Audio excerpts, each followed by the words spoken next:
When it comes to stocks or even the stock market, do you speculate in stocks or do you invest in stocks? In other words, are you an investor or a speculator?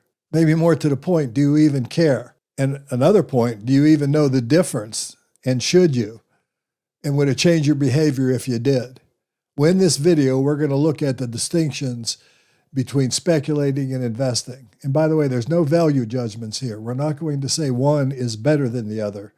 What we're going to do is make sure that you understand the differences between speculating and investing and how that should alter your behavior. Anyway, this is Chuck Carnevale, co-founder of Fast Graphs, the fundamentals analyzer software tool. Let's get right into it by looking at the Fast Graphs fundamentals analyzer software tool and evaluate and illustrate the differences between speculating and investing. I hope you enjoyed the video, and if you do, give me a like, ring the bell, subscribe to the channel, and all that stuff. So let's go ahead and get into the Fast Graph tool and look at the distinctions between speculating and investing.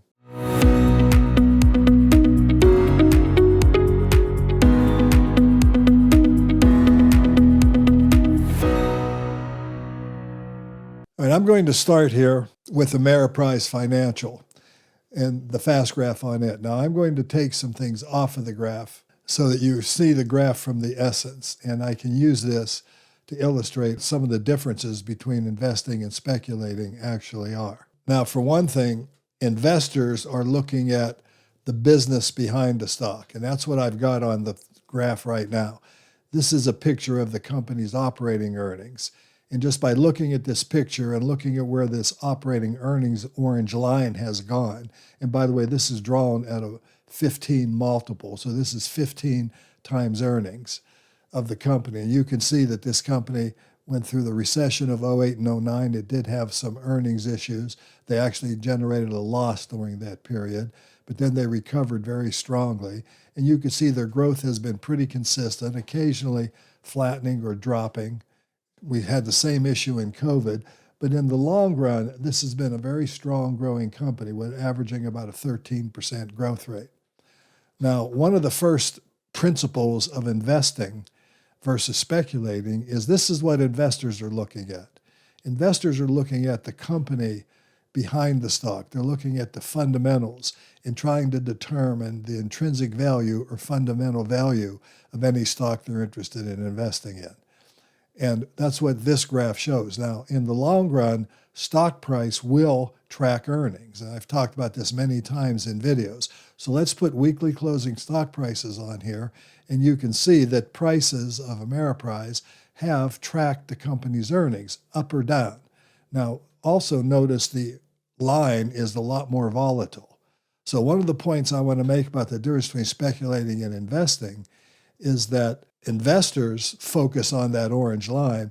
Speculators tend to try to determine which way the price is going to zig or zag over the near term. In other words, they're interested and focus much more on price movements and price actions than they are on what the business is doing. All right, now, Ameriprise was a clear example of a business where if you invested in the business and held it for the long run, you'd have done very well. If you'd have bought the stock and put $10,000 in it in September of 2005 and held it till yesterday's close, you would have averaged over 15% a year on your money, turning $10,000 into $147,000, which is really remarkable. You would also receive $13,000 in dividends because this company does pay a dividend. And that's what you see by the green shaded area here, or more precisely, the white line on the graph. And I want you to notice that their dividends increased every year. Now, dividends and operating value, how the business performed on an earnings basis.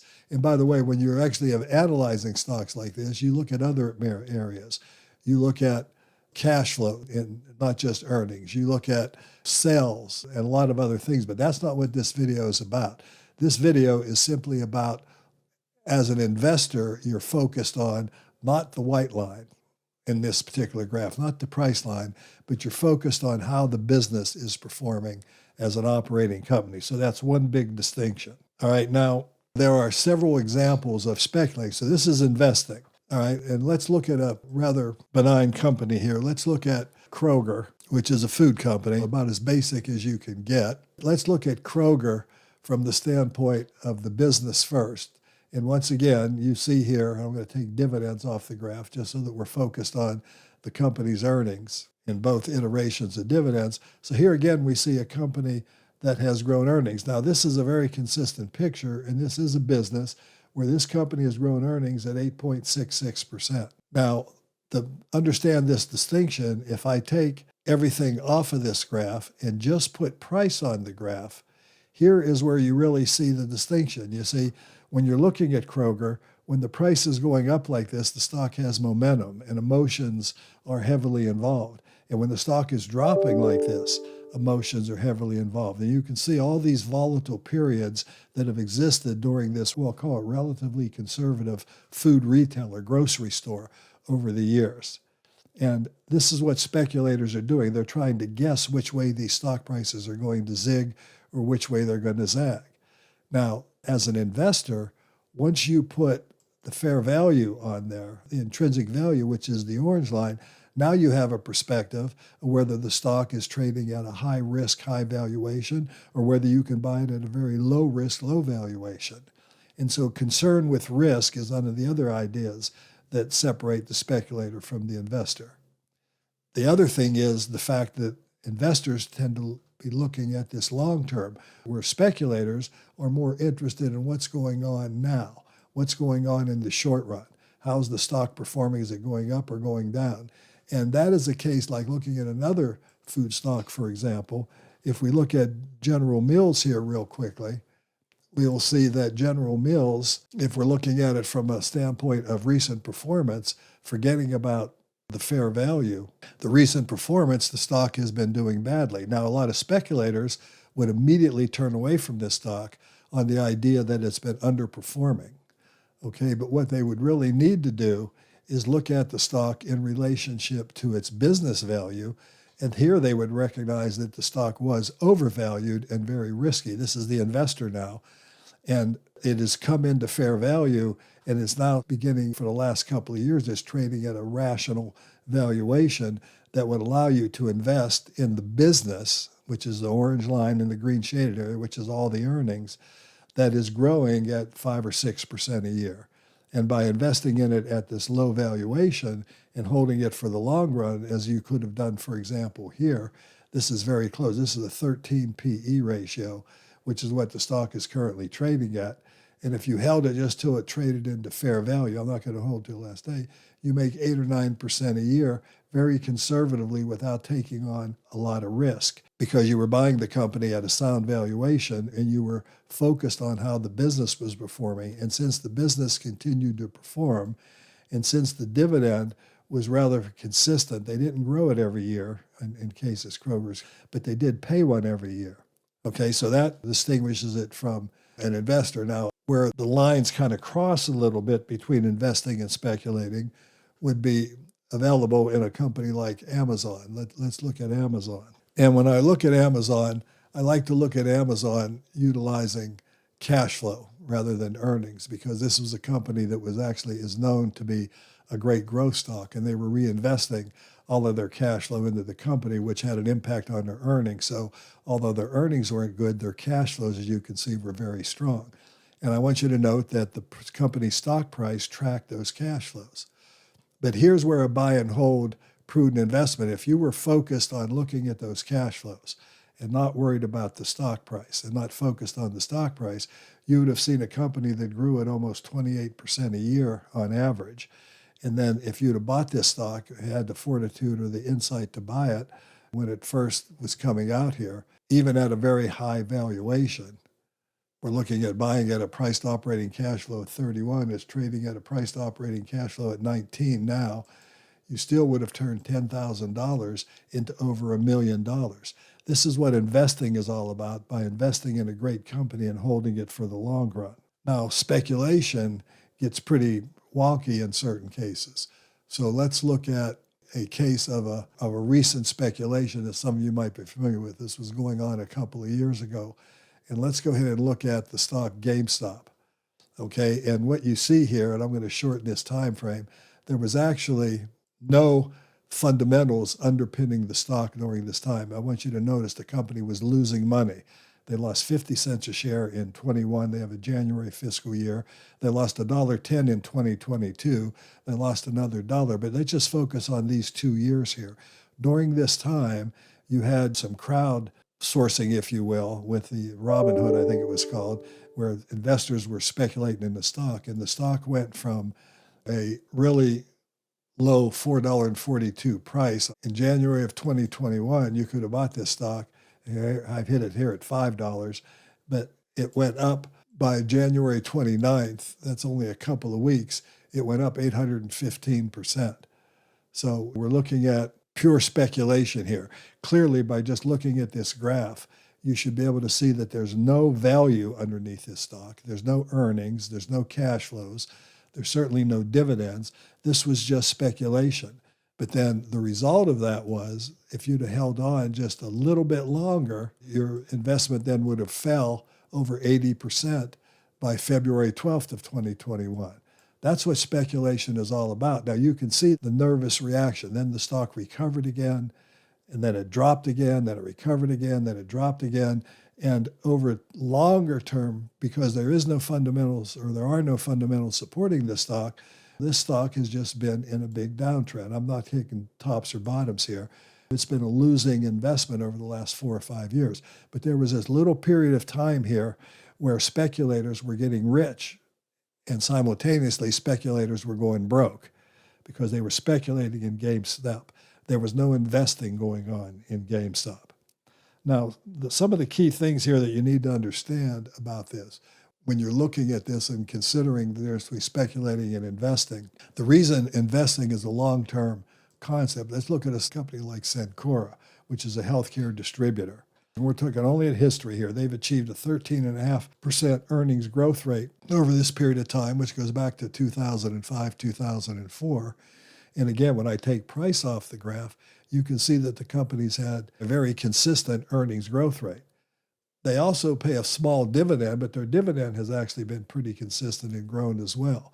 So this business has been a growth engine, and by investing in it, even notwithstanding all the volatility of price going up and down, if you'd have bought and held this stock during this period of time, and even through yesterday's close, you would have averaged about 16% a year, turned 10,000 into 189,000. Now, I want to go back to that GameStop a minute because I do want to make another point about the GameStop that I forgot to make.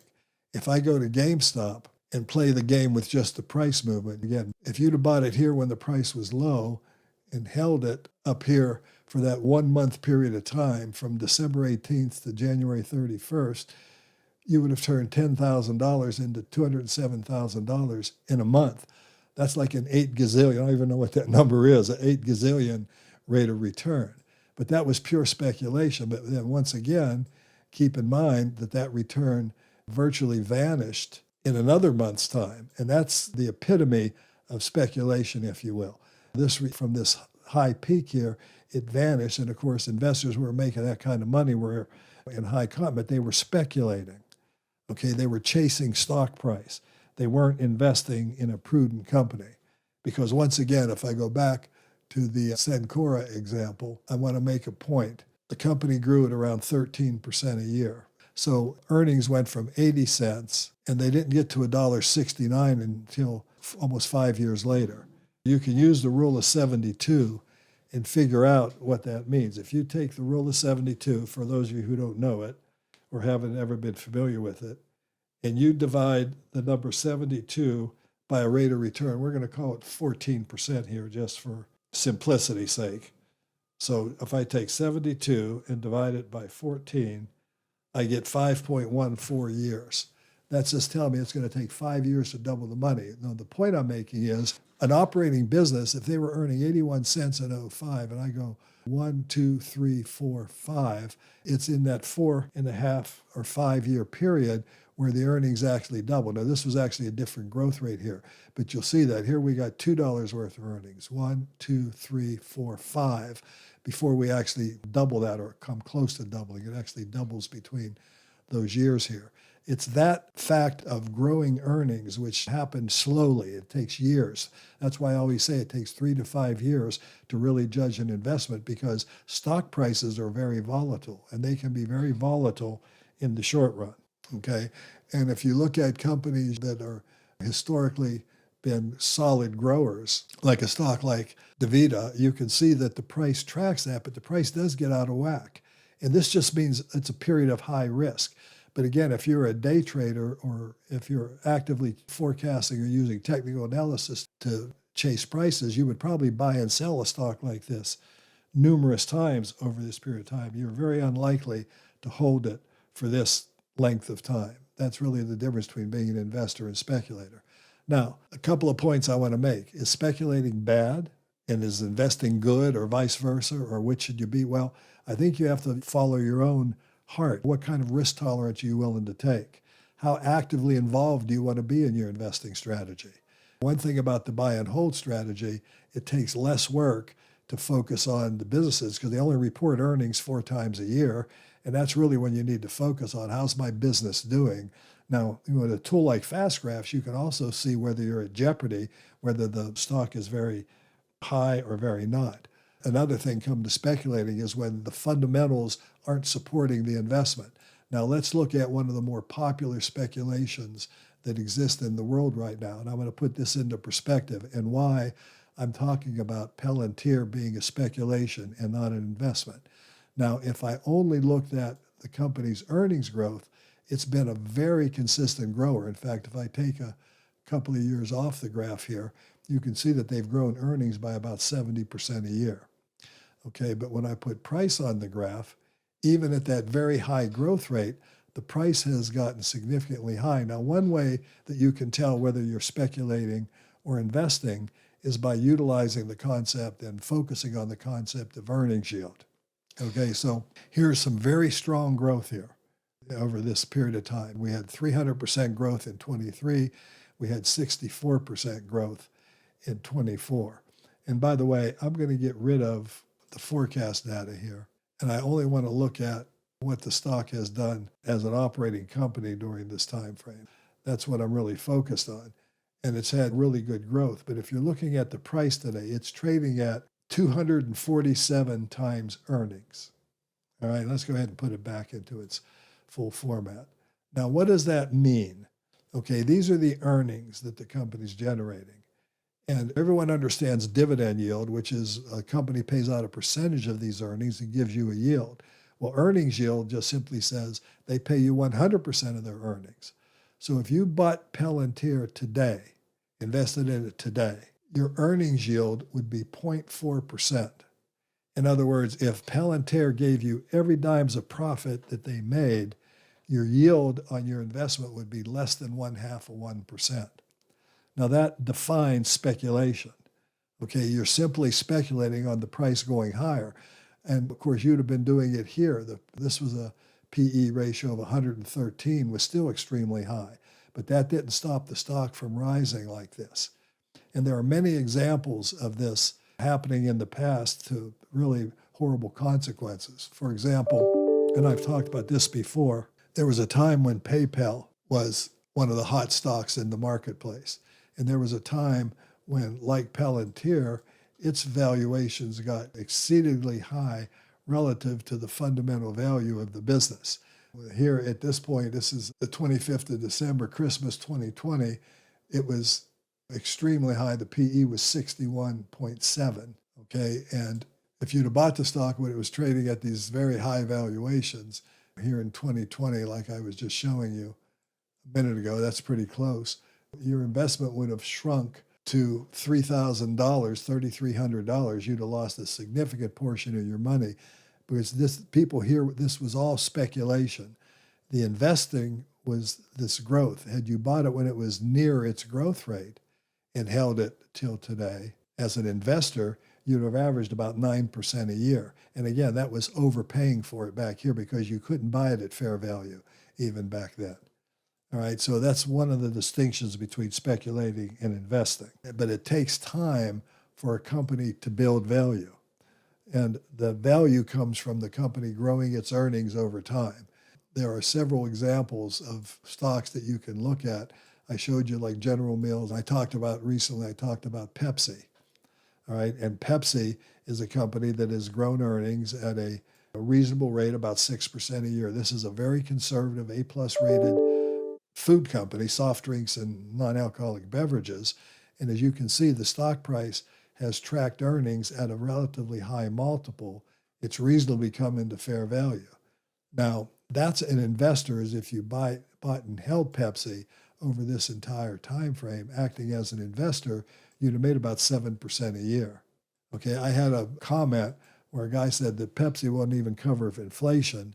So they said that they would rather own the stock PBR because it covered inflation because the dividend yield is over 17%. But if you really analyze this company from an investor's perspective, you can see that the earnings have been all over the place. Earnings from 07 and 08, which were very strong, collapsed into negative numbers.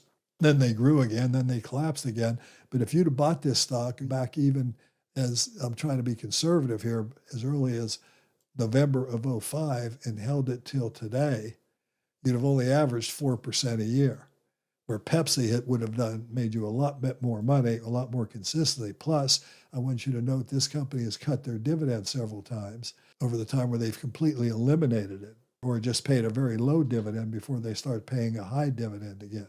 They must have paid a special dividend here. This is more of a speculative holding, whereas a company like Pepsi is more of an investor's holding. Okay, with Pepsi, you've got a lot more predictability, a lot less risk, a lot less volatility, a much stronger dividend because the dividend grew dramatically over that period of time. And if you looked at Pepsi from the standpoint of the dividend, without reinvesting the dividend, if you'd have started out in 05 with a less than 2% dividend yield, last year you would have received over 10% dividend yield on the stock. Okay, that's called earnings yield or called yield on cost. I call it growth yield. All right, so the stock would have paid you a lot of income, and if you're a conservative investor, you'd have got more income than investing in the market. You would have underperformed the market on a total return, but you'd have done it with a lot less risk. Okay, and I think that's really the key that I'm trying to get at. One of the differences between a speculator and an investor is how much risk you're willing to take. Now, by the way, speculating can be unbelievably profitable, but it can also be unbelievably a losing proposition. And I think investors have to come to grips with that and be aware of that. So at this point, let's go ahead and let's talk about investing versus speculating and just kind of summarize everything up here, if you will. All right. Number one is the first thing I want to make the distinction on. Investing implies earning returns over the long run and focusing on the underlying value of the business or the assets that you're investing. And it's a strategy designed to provide steady growth in income generation. Fundamental analysis is utilized and it focuses on long-term results. Speculating is engaging in transactions carrying much more greater risk generally. And the expectation here is for substantial rate of returns in the short run, like we saw with GameStop. But speculators rely on market timing and price fluctuation. And this is one of the big distinctions. Investors focus on the intrinsic value of the business. Speculators focus on price and price fluctuations or price movements. They're using technical analysis trying to predict short-term price movements, speculators. So the time horizon is a critical distinction. Investing involves, as I said, it implies a long-term perspective, years or even decades. This is allowing investors to ride out the short-term market fluctuations that I illustrated with several of my examples. And investors are rewarded by the benefit of compounding returns. And compounding is a very powerful long-term force. Speculating, on the other hand, generally has a short-term focus, aiming for quick profits in days, weeks, or months. The focus is on short-term price movements versus intrinsic value. And that's a key distinction. You're trying to guess what the market may zig or zag at next. So risk profile is critically important to understand these distinctions. The risk profiles of investing versus speculating differ significantly. Investing involves taking on average or below average risk. levels of risk. And by the way, trying to control those levels of risk by focusing on things like valuation, the dividend income, et cetera. Investors focus, in other words, on long-term growth and stability. Investors typically have a lower tolerance for risk compared to speculators. And that's something where you really have to know yourself. If you're going to speculate, you've got to be prepared to play the game, if you will, because speculating does involve higher levels of risk, often talked about as gambling, and there is a gambling nature. Now, by the way, it would make sense, for example, if you had X number of dollars that you put 90% or some huge percent into investing practices and then maybe speculated with 10% of your money.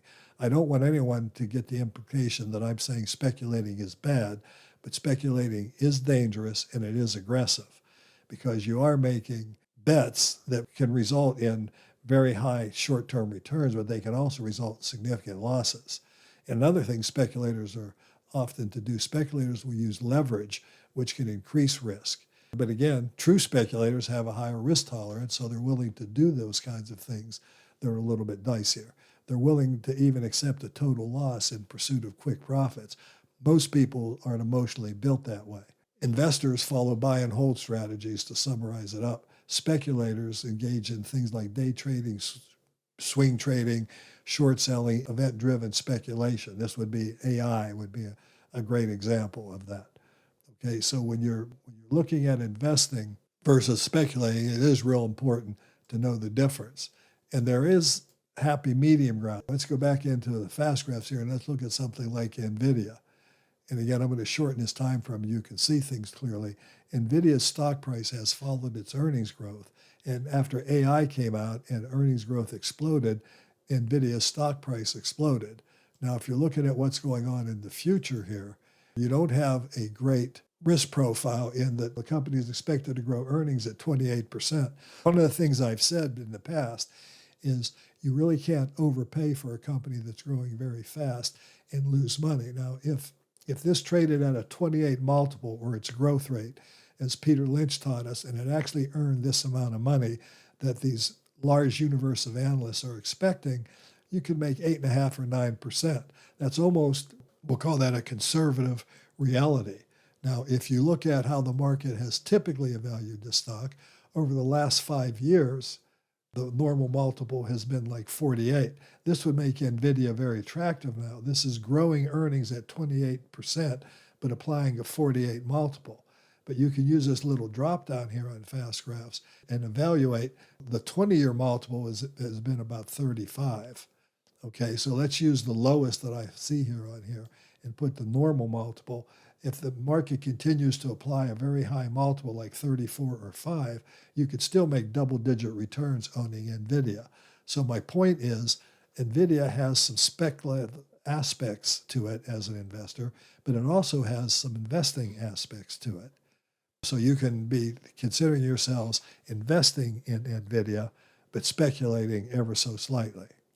But this distinction between investing versus speculating is the distinction between whether you're looking at the company's intrinsic value based on operating results or where you're simply looking at the price and all the volatile price movements. Anyway, this has been Chuck Carnevale, co-founder of FastGraphs, the Fundamentals Analyzer software tool, trying to just simply point out some of the difference between speculating and investing.